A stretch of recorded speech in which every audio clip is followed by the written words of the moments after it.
Assalamualaikum warahmatullahi wabarakatuh. Selamat pagi untuk guru-guru hebat Indonesia. Pada video kali ini saya akan menampilkan video pembelajaran dengan materi pembelahan sel, materi kelas 3 IPA tingkat satuan pendidikan SMA. Ikuti video ini dari awal sampai akhir.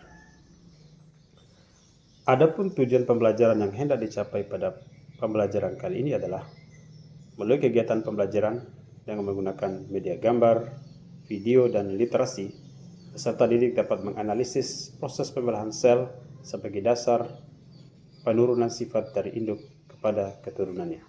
Pembelahan sel adalah proses ketika sel itu membelah diri menjadi dua atau lebih. Pembelahan sel merupakan cara sel untuk memperbanyak diri atau yang disebut dengan reproduksi. Nah, kira-kira apa yang menjadi hajat atau tujuan dari sel melakukan pembelahan diri itu? Yang pertama, untuk proses regenerasi sel-sel yang sudah rusak atau mati. Yang kedua, membantu proses pertumbuhan dan perkembangan. Yang ketiga, membantu proses perkembangbiakan atau reproduksi. Dan yang keempat adalah variasi individu baru. Selanjutnya, apa fungsi pembelahan sel? Pertama adalah melakukan pembelahan sel agar dapat berkembang biak pada organisme uniseluler. Yang kedua, pada beberapa organisme sel tubuh maksudnya dapat membelah dengan tujuan untuk memperbanyak sel, kemudian sel tersebut dapat melakukan pertumbuhan dan berkembang dengan baik. Yang keempat adalah sebagai proses regenerasi sel yang mati, dan yang terakhir adalah proses pertumbuhan. Mari kita bahas satu persatu tentang jenis-jenis pembelahan sel. Yang pertama, pembelahan amitosis, kemudian yang kedua pembelahan mitosis, serta yang ketiga adalah pembelahan meiosis. Tiga jenis pembelahan sel, yaitu pembelahan amitosis yang terjadi secara spontan dan dilakukan oleh organisme prokariotik.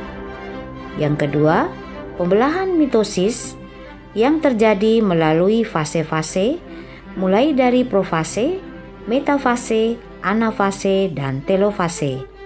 Yang ketiga adalah pembelahan meiosis yang terdiri dari dua tahap pembelahan, yaitu meiosis 1 dan meiosis 2. Bapak dan Ibu guru hebat, proses pembelahan sel secara langsung yang disebut juga dengan pembelahan amitosis atau pembelahan biner.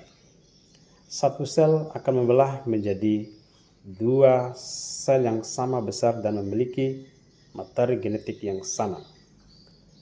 Proses amitosis diawali dengan menempelnya kromosom pada dinding sel. Kemudian ukuran sel akan semakin membesar bersamaan dengan terjadinya replikasi DNA.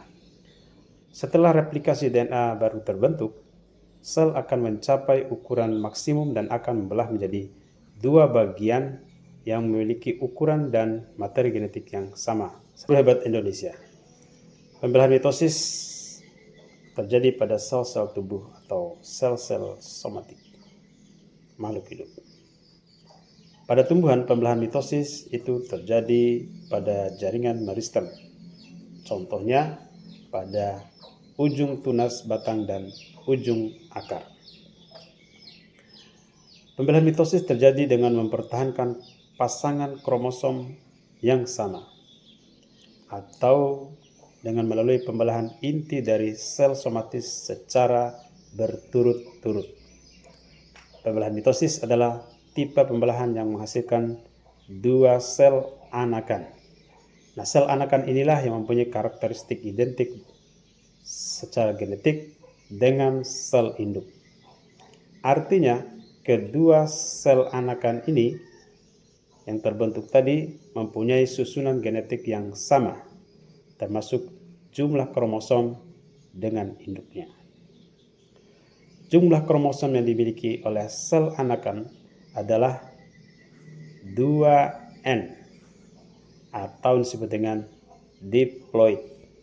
Sel diploid adalah sel-sel yang kromosomnya berpasangan atau 2N. Tibalah saatnya pada pembahasan yang ketiga, itu pembelahan secara meiosis. Pembelahan sel secara meiosis terjadi hanya pada organ kelamin.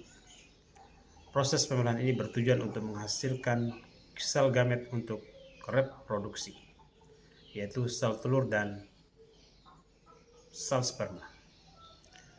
Pembelahan meiosis adalah suatu proses pembelahan sel yang menghasilkan sel anakan dengan jumlah kromosom yang dihasilkan setengah dari jumlah kromosom sel induk.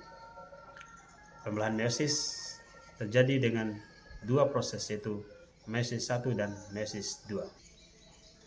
Berdasarkan uraian materi di atas, maka pembelahan sel dibedakan menjadi 3 macam.